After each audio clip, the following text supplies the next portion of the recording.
السلام عليكم ورحمة الله وبركاته. نحمده ونصلي على رسول الكريم. أما بعد، عن عائشة رضي الله عنها قالت: قال رسول الله صلى الله عليه وسلم: من أحدث في أمرنا هذا ما ليس منه فهو رد. رواه البخاري ومسلم رحمهم الله. وقال سماحة الشيخ ابن باز رحمه الله: الاحتفال بالمولد النبوي صلى الله عليه وسلم غير مشروع، بل هو بدعة التي لا أصل لها، لم يفعله النبي صلى الله عليه وسلم ولا أصحابه. وقال أيضا: إن أول من أحدث هذه البدع هم الفاطميون من الشيعة الرافضة المجوسية في القرن الرابع الهجري، قد ابتدوا 6 مواليد، أو كما قال رحمه الله. آج یہ مہینہ ربیع الاول کا مہینہ چل رہا ہے. صحیح تاریخیں گواہی دے رہی کہ اللہ کے نبی اسی مہینے میں پیدا ہوئے، لیکن اس مہینے کے اندر جو ہونے والی بدعات کا ہمیں رد کرنا ہے. بدعات کرنے والا شیطان کا بھائی ہوتا ہے. البدع احب الی ابلیس، بدعت کرنے والا شیطان کا بھائی ہوتا ہے. بدعت کرنے والوں کا عمل اللہ کا قبول نہیں ہے. بدعتی کا کوئی عمل قبول نہیں ہے. اگر کوئی بدعت کوئی کرتا ہے تو وہ عمل جو ہے مردود ہے، غیر مقبول ہے. آج اس مہینے کے اندر جو بدعت جو رائج ہے، اللہ کے نبی کی شان میں، اللہ کے نبی کی محبت میں، ٹھیک ہے محبت ہے اللہ کے نبی سے، لیکن آپ نے عید میلاد النبی کا حکم نہیں دیا ہے. عید میلاد النبی منانے کا اللہ کے نبی نے حکم نہیں دیا، کسی صحابہ نے نہیں کیا، کسی ہمارے اور تابعین نے، ہمارے ائمہ نے نہیں کیا، تو ہمیں کرنے کا حق نہیں. اگر ہم کرتے ہیں تو مجرم ہیں.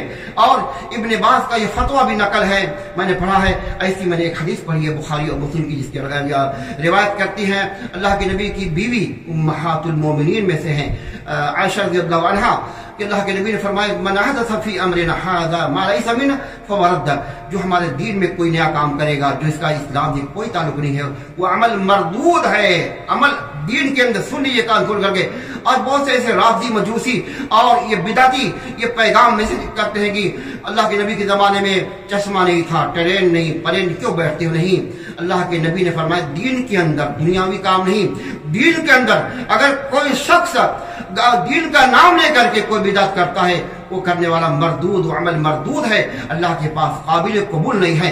اگر کوئی لاکھ نبی کی شان بڑھا چڑھا کر کے نبی کی محبت میں جشن کا اہتمام کرے، نبی کی شان میں جو ہے نعتیہ مشاعرہ کا اہتمام کرے، نبی کی شان میں مدح بیان کرے، لیکن جو نبی کی شان جو نبی نے جس کا حکم نہیں دیا ہے، ہمیں کرنے کا حق نہیں ہے. کرنے والا مردود ہے، ملعون ہے.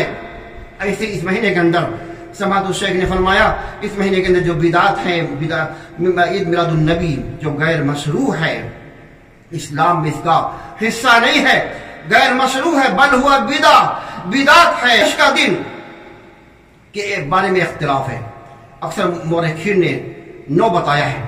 12 وفات پہلے دنیا جانتی تھی 12 وفات، لیکن اس دور کے ملاؤں نے 12 وفات کا نام بدل کر کے جو ہے میلاد کا جشن کا کھانے اور پینے کے چکر میں میلاد کا نام لے لیا کہ جشن ہم منائیں گے، کھائیں گے اور پیئیں گے، ناچیں گے اور خمر اور دارو کا اہتمام کریں گے. اسی کو لے کر کے اس تاریخ کو بدل دیا اور 12 وفات کا نام ہٹا کر کے میلاد النبی کا نام، عید میلاد النبی کا نام رکھ دیا ہے، جو سراسر گمراہی اور بدعت ہے. سماحت الشیخ نے فرمایا یہ غیر مشروع ہے، بل ہوا بدعت ہے. اور اس کا موجد جو ہے ایجاد کرنے والا شیعہ رافضی مجوسی ہے.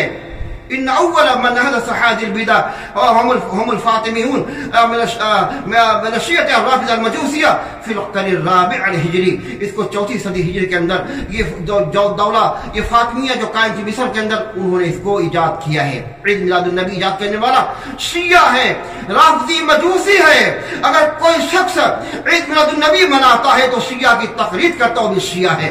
اگر کوئی شخص عید میلاد النبی برثڈے مناتا ہے یا اپنے آبا و اجداد کی جو ہے یہ پیدائش کا دن مناتا ہے، کفار کی تقلید کرتا ہے، یہودیوں کی تقلید کرتا ہے، نصارہ کی کرسمس کی تقلید کرتا ہے، جو حرام ہے. اللہ کے نبی نے فرمایا: من تشبہ بقوم فَمِنْهُمْ كَمَا قَالَ النَّبِيُّ صلی اللہ علیہ وسلم، جو شخص کسی قوم کی مشابہت اختیار کرتا ہے وہ اسی میں سے ہو جاتا ہے۔ تو یہ میلاد النبی، میلاد کسی کی میلاد ہو، کتنوں بڑا دنیا کا پیر ہو یا ولی ہو یا نبی ہو، کسی کی یہ پیدائش کا دن جو ہے خوشی کا دن منانا، یہ ہر سال یہ حرام، یہ بدعت ہے اور کافروں کی تقلید ہے، جس کو ایجاد کرنے والا شیعہ رافضی مجوسی ہے۔ اس سے ہمیں ضرورت ہے آج ہم اس کو اپنے آپ کو، اپنی امت کو بچائیں، ورنہ جہنم میں جائیں گے۔ جہنم میں لے جانے والا یہ عمل ہے۔ کل بدعت ضلالہ وکل ضلالۃ فی النار۔ یہ بدعت سن لو کان کھول کر کے، اس کا اسلام سے کوئی تعلق نہیں، اس عید میلاد النبی کا اسلام سے کوئی تعلق نہیں ہے، اور یہ عمل مردود ہے، اور ایسا کرنے والا جہنم میں جائے گا، اللہ کی قسم بالکل جہنم میں جائے گا، کیونکہ اسلام نے اس کے بارے میں کوئی دلیل پیش نہیں کی ہے۔ اللہ تعالی ہمیں بدعت و خرافات سے بچائے، اللہ امت کو بچائے، اور ہے اللہ سنت کو ہمیں زندہ کرنے کی توفیق عطا فرمائے۔